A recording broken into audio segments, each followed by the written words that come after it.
saya dengan NIM 230510288 akan mempresentasikan dan menjelaskan hasil analisis saya untuk memenuhi tugas mata kuliah Hukum Hak Kekayaan Intelektual terkait desain industri.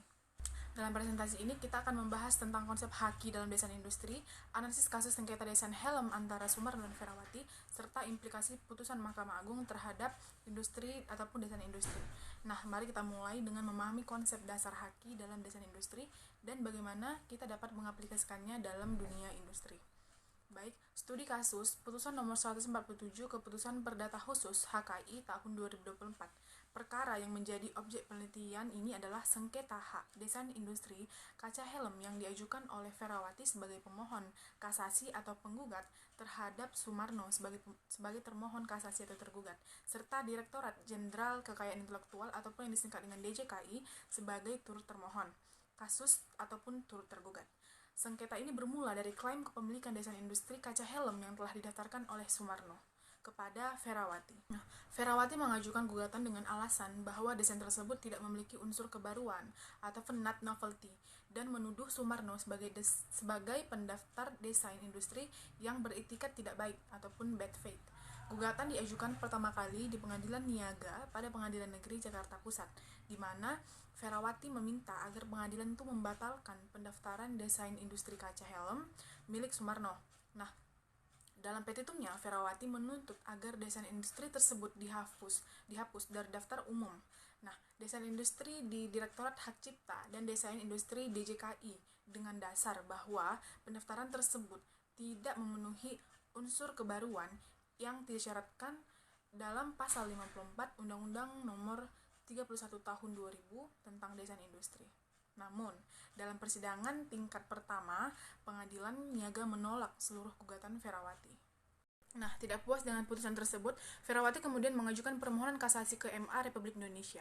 Dalam permohonan kasasi itu, Ferawati kembali menyatakan bahwa desain yang didaftarkan oleh Sumarno itu tidak memenuhi unsur kebaruan dan meminta agar Mahkamah Agung membatalkan putusan Pengadilan Niaga. Akan tetapi, setelah meneliti memori kasasi yang diajukan oleh Ferawati serta kontra memori kasasi dari Sumarno, Mahkamah Agung menolak permohonan kasasi Ferawati dengan alasan bahwa yang pertama itu, pada saat desain tersebut didaftarkan, tidak ada keberatan yang diajukan oleh Ferawati. Kemudian yang kedua, desain industri kaca helm tersebut telah digunakan dan diperdagangkan oleh kedua pihak sejak tahun 2020 pada saat mereka masih berstatus suami istri. Yang ketiga, pendaftaran desain industri tersebut dilakukan oleh Sumarno sebelum perceraian mereka pada Mei 2022, sehingga secara hukum, pendaftaran tersebut tidak dapat dikategorikan sebagai perbuatan beretikat buruk. Perkawinan mereka tidak pernah dicatatkan di kantor Dukcapil. Nah, akibatnya, produk ataupun desain industri yang disengketakan tidak dianggap sebagai harta bersama, sehingga kepemilikan desain tetap berada pada pihak yang mendaftarkan terlebih dahulu, dalam hal ini Sumarno. Oleh karena itu, dalam putusannya, MA menyatakan bahwa putusan Pengadilan Niaga Jakarta Pusat sudah sesuai dengan hukum dan permohonan kasasi dari Ferawati ditolak secara mutlak. Dengan adanya putusan ini, Sumarno tetap diakui sebagai pemegang hak sah atas desain industri kaca helm, sedangkan Ferawati tidak memiliki dasar hukum yang cukup kuat untuk mengklaim hak ataupun desain tersebut. Nah, putusan ini memberikan preseden penting mengenai bagaimana konsep kebaruan dalam desain industri diinterpretasikan dalam sistem hukum Indonesia, serta bagaimana niat baik dan buruk dari pendaftar desain industri menjadi faktor penting dalam penyelesaian sengketa desain industri.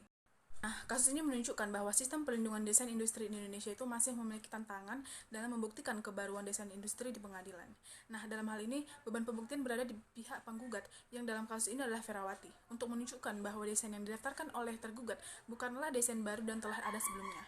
Namun, dalam perkara ini, Ferawati gagal memberikan bukti kuat bahwa desain kaca helm yang disengketakan tidak memiliki unsur kebaruan, sehingga gugatannya tidak dapat dikabulkan oleh pengadilan. Putusan ini menggarisbawahi pentingnya sistem pendaftaran desain industri yang lebih transparan dan akuntabel, sehingga sengketa terkait kebaruan desain dapat diminimalisir. Nah, dalam konteks lebih luas, sengketa ini juga mencerminkan perlunya harmonisasi regulasi desain industri di Indonesia dengan standar internasional, seperti yang diatur dalam TRIPS Agreement, agar perlindungan desain industri dapat berjalan lebih efektif dan mencegah konflik hukum di masa mendatang.